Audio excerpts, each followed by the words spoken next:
Assalamualaikum warahmatullahi wabarakatuh. Salam sejahtera bagi kita semua. Ya, pada kesempatan kali ini saya akan mempresentasikan topik presentasi yang kemarin pada saat berkelompok. Ya, izinkan saya mempresentasikan Pak dosen pengantar bisnis Pak Andre Basworo Palesto SPAR MPAR. Ya, langsung saja masuk ke materinya dengan judul manajemen keuangan. Pengertian manajemen keuangan adalah proses pengelolaan keuangan organisasi atau individu yang mencakup perencanaan, pengorganisasian, pengendalian, dan pemantauan sumber daya keuangan. Tujuannya adalah untuk mencapai tujuan keuangan dengan cara yang efisien dan efektif. Hal ini melibatkan aktivitas seperti anggaran, investasi, pendanaan, dan pengelolaan risiko keuangan. Selanjutnya ada karakteristik uang. Yang pertama mudah dibawa, yang kedua tahan lama, 3 homogenis, 4 stabilitas nilai.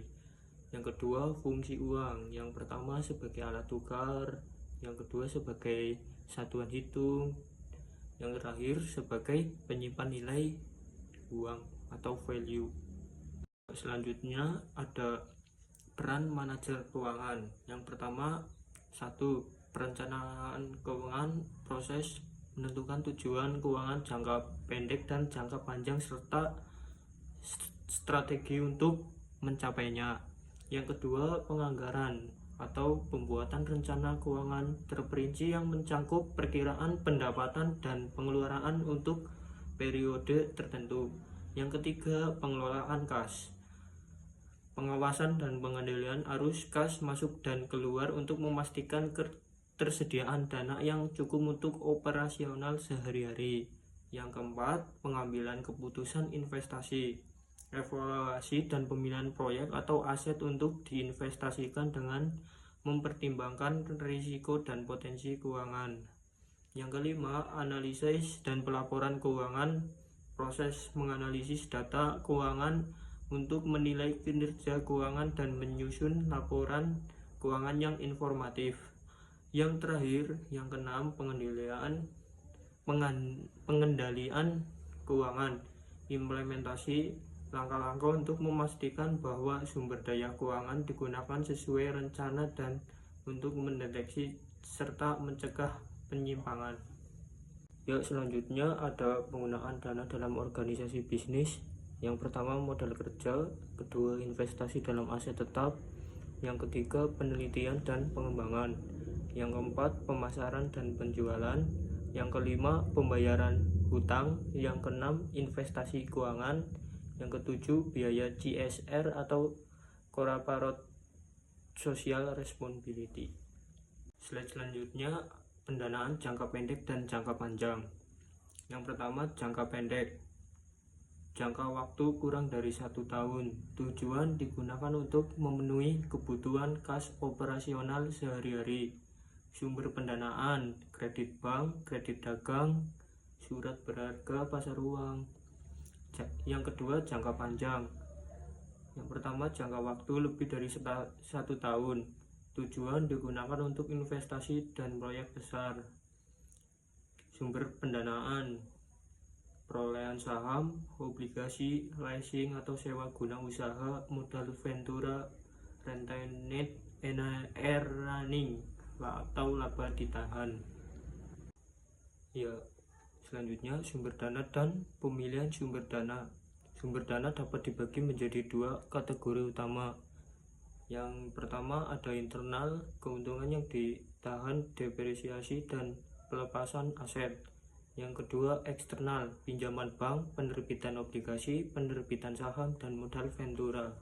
Selanjutnya pasar surat-surat berharga dan pasar modal. Yang pertama surat berharga. Pasar surat berharga ini tempat perdagangan instrumen uang jangka pendek seperti komersial paper dan sertifikat deposito. Yang kedua, pasar modal, tempat perdagangan instrumen utang jangka panjang dan ekuitas termasuk obligasi dan saham.